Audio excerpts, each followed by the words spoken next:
Dalam nama Bapa dan Putra dan Roh Kudus. Amin. Para saudara, pada tanggal 14 April, hari Selasa, kita diajak untuk melihat aspek lain dari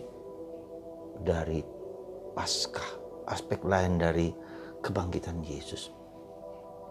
Sangat mengagumkan bahwa Yesus menampakkan diri pertama-tama kepada wanita, dan itu luar biasa. Menurut saya luar biasa, yang menunjukkan bahwa Yesus juga memperhatikan kepedihan wanita yang bernama Maria Magdalena yang mengikuti Yesus mulai dari penderitaan bersama ibunya, dan pagi-pagi buta dia datang ke makam untuk mencari, merindukan Yesus. Nah, ada satu yang menarik di sini adalah bagaimana kita iman itu tumbuh dan berkembang, ya. Kita perhatikan ketika Maria Magdalena sampai di makam, itu apa yang terjadi? Dia menangis dekat kubur itu karena makam kosong. Karena makam kosong. Lalu dia melihat, ini sekali lagi melihat dua malaikat, ya, yang berada di makam itu yang berpakaian putih. Lalu terjadilah dialog. Malaikat itu bertanya, "Ibu, mengapa engkau menangis?" Jawab Maria kepada mereka, "Tuhanku telah diambil orang dan aku tidak tahu di mana ia diletakkan." Lalu setelah itu Maria menoleh ke belakang dan melihat Yesus berdiri di situ, tetapi ia tidak tahu bahwa itu adalah Yesus. Kata Yesus kepadanya, "Ibu, mengapa engkau menangis? Siapakah yang kau cari?" Maria menyangka orang itu adalah penunggu taman. Maka ia berkata kepadanya, "Tuhan, jikalau Tuhan yang mengambil dia, katakan kepadaku di mana Tuhan meletakkan dia, supaya aku dapat mengambilnya." Kata Yesus kepadanya, "Maria." Maria berpaling dan berkata kepadanya dalam bahasa Ibrani, "Rabuni," artinya guru. Dialog ini sangat indah dan luar biasa. Bagaimana iman itu tumbuh dan berkembang, ya, menggunakan panca indera kita, ya. Jadi kita perhatikan seperti kita semua pada umumnya mengikuti Yesus, pergi ke gereja, mengalami kehidupan kita sehari-hari, dan bahkan mungkin mengalami penderitaan yang sulit seperti penderitaan salib seperti Yesus. Nah, bagaimana kemudian ketika kita mengalami itu, ya kita gelisah, cemas, takut, dan seterusnya, ya. Apapun juga kita, dan itu bukan sehari, 2 hari, 3 hari, bahkan berturut panjang waktunya yang lama. Nah, lalu mencari Yesus, menangis mencari Yesus, seolah-olah Yesus itu hilang, seolah-olah Yesus itu pergi, nggak peduli dengan hidup kita. Tapi dia mencari, ya, dan mencari di makam yang kosong. Jadi mencari sesuatu yang nggak dapat gitu, seperti kosong. Tuhan nggak peduli. Tapi tidak, ternyata malaikat datang dan bertanya, "Mengapa engkau menangis?" Jadi malaikat datang dan itu melihat. Jadi unsur panca indera, unsur melihatnya dilihat di situ. Tuhanku hilang, dia nggak pergi kemana-mana. Nah, ketika Maria menoleh ke belakang, dia pun tidak bisa, dia melihat seperti ada hambatan hubungan antara dia dengan Yesus, ya. Lalu wanita itu lalu Yesus bertanya, "Ibu, mengapa engkau menangis? Siapakah yang kau cari?" Ya. Lalu kita lihat di situ, ketika ditanya dialog itu, Maria Magdalena mengatakan, "Tuhan, jikalau Tuhan mengambil dia, katakanlah kepadaku di mana Tuhan meletakkan dia, supaya aku dapat mengambilnya." Jadi ini suatu pengalaman batin di mana Tuhan itu seolah-olah tidak ada, pergi, meninggalkan kita. Seperti pengalaman kita ditinggalkan oleh Allah. Seperti Yesus, "Eloi, Eloi, lama sabachthani." Ya, terus kita mengalami krisis seperti itu. Dan ini bukan sependek seperti di perjalanan, tapi pertumbuhan iman itu terus mencari, terus bertanya, ya. Lalu yang menariknya di sini, ketika terjadi suatu proses yang terus-menerus pergulatan dengan Tuhan, lalu Tuhan bertanya, memanggil Maria. Tadi melihat tidak mampu, tapi sekarang mendengar. Ketika mendengar Maria, mendengar katakanlah, ya, Maria. Lalu Maria mengenali kata itu. Tadinya ketika belum dipanggil namanya, dia bertanya, ya Tuhan, kau ambil di mana Tuanku? Dikiranya itu tukang kebun. Tapi ketika dipanggil dengan Maria, terjadi suatu dialog, suatu komunikasi, suatu relasi personal. Dan Maria mengatakan Rabuni. Saudara, saya mau mengatakan, disinilah sebetulnya titik persahabatan antara kita dengan Allah, dengan Yesus.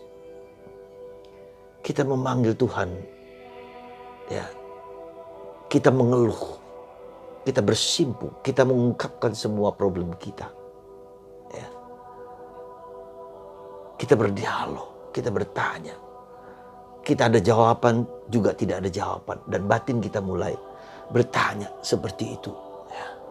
Bertanya. Lalu ketika Tuhan memanggil namaku, Maria, Julius, misalnya Irin, misalnya Yosef, nama Anda masing-masing secara pribadi. Nah, ketika nama saya dipanggil, itulah saya mengenali, itulah Yesus. Dengan kata lain, saudara, iman kita harus tumbuh sampai kepada suatu relasi personal seperti itu. Ya. Sekali lagi, dan itu harus melewati panjang masa, ya, masa yang panjang. Ya, masa yang panjang derita dan salib dengan apapun juga yang sulit. Ya. Nah, dan derita dalam proses yang panjang itulah kemudian kita dimurnikan semakin mengenal suara Tuhan. Ya, nah, disitulah kunci pentingnya ketika orang mendengar dan mengenali apa yang penting. Diam, hening, sunyi, kontemplasi, meditasi. Karena dengan hening dan diam kita mengenal, mencermati, peka dan tajam akan suara-suara Tuhan yang memanggil aku Rabuni, ya, Maria. Suatu percakapan, dialog yang dalam sekali. Dan harus jujur dikatakan, tidak banyak orang yang sampai kepada pengalaman Paskah seperti ini. Saya katakan tidak banyak, ya, orang sampai kepada pengalaman personal yang sangat dalam seperti ini. Dia harus melewati masa yang panjang, ya, masa yang lama. Jangan Anda mengira seperti Yohanes dari salib itu. Dia 9 bulan di penjara. Bayangkan di penjara. Seperti penjara kasih makan, ditaruh di bawah dan segala macam. Mengalami malam gelap, mengalami kesulitan, mengalami malam gelap rohani, mengalami malam gelap jasmani. Hiburan tidak ada dan seterusnya. Pengalaman kekosongan, kekeringan dan segala macam. Sampai dia kemudian, ya mungkin dalam perjalanan batinnya dia bertemu dengan Tuhan. Yang mengubah hidupnya, yang mengosongkan diri. Nada, bukan ini, bahkan pengalaman akan Allah pun bukan. Supaya dia akhirnya sampai kepada Tuhan lewat iman, harapan, dan kasih. Sama seperti Teresa Avila. Pada usia sekitar 50-an terjadi sakit yang tak tersembuhkan. Dia dibawa pulang dan hampir mati. Sudah akan dikubur, dia bangun kembali. Sembuh. Katanya disembuhkan oleh Santo Yosef. Terjadi perubahan, terjadi transformasi batin yang dalam sekali. Dan akhirnya kita tahu pengalaman pertobatan transformatif inilah yang mengubah seluruh hidupnya. Sehingga ia mendirikan, ketika dia ingin membaharui Ordo Karmel dan tidak berhasil, dia mendirikan biara sendiri dalam perlindungan Santo Yosef. Dan akhirnya bertumbuh, berkembang biaranya begitu banyak didirikan oleh beliau. Saudara, Saya hanya mengatakan begini, ya, pengalaman Paskah ini harus menjadi kita mohonkan gitu loh. Artinya kita mohonkan, bukan sesuatu kita rindukan, kita dambakan, kita mohon Tuhan, kalau boleh Kau datanglah, Roh Kudus datanglah untuk mengubah hidupku. Pertanyaannya mungkin pada saya, apakah Romo sudah mengalami itu? Iya dan tidak kalau saya jawab. Ada saat-saat tertentu di mana saya merasakan Tuhan yang hadir, yang hidup. Tapi saat lain juga ada masa kekeringan, kekosongan, kehampaan dan seterusnya. Tapi saya tahu bahwa Tuhan tetap hadir, terus berjalan.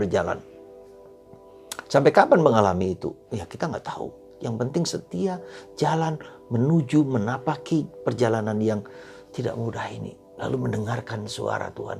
Dengan mendengarkan, dengan diam, dengan hening. Lewat bacaan-bacaan kitab suci, lewat bacaan-bacaan yang kita baca, lewat teman-teman, pergaulan, lewat siapapun Tuhan bicara. Mulai menjadi peka, menjadi tajam. Mungkin pelan-pelan dibuang segala duri-duri, ketakutan-ketakutan, batu-batu, kekeras kepalaan kita mulai dibuang. Sampai akhirnya tanah itu subur. Luka batinnya juga mulai disembuhkan dan segala macam. Itu semua adalah proses, ya, proses transformasi batin. Ya, lewat meditasi, lewat kontemplasi, ya, lewat pergaulan sehari-hari dengan orang lain, mulai mendoakan keterlibatan kepada semua orang dan seterusnya. Sekali lagi saudara, dan itu Tuhan menggunakan daya kemampuan batin panca indera kita lewat pendengaran, lewat penglihatan, lewat penciuman, lewat perasaan, rasa, ya, tasting, sensing, ya, menghirup. Tuhan hadir di sana. Maka mari saudaraku yang terkasih, Anda, kita semua, saya yakin Anda yang mendengarkan ini merindukan untuk bertemu dengan Tuhan. Aku melihat Tuhan, caranya seperti apa? Maka mari sekarang kehidupan kita apapun juga yang kita alami, kita jalani dengan sungguh-sungguh, dengan sebaik mungkin. Kita dengarkan suara Tuhan dalam batin kita. Berikan waktu secukupnya untuk duduk diam hening membaca kitab suci, doa rosario, devosi-devosi yang kita jalani sambil mendengarkan Tuhan. Mohon Roh Kudus, datanglah kepadaku. Bantu aku dalam kelemahan-kelemahanku. Semoga Anda semua, kita semua diberkati oleh Tuhan. Dikuatkan untuk terus berjalan tanpa lelah. Bersama Tuhan, bersama Roh Kudus, dan bersama Bunda Maria. Semoga Tuhan memberkati Anda. Dan bagi Anda yang sakit disembuhkan oleh berkat dari tangan hambanya ini. Dalam nama Bapa dan Putra dan Roh Kudus. Amin.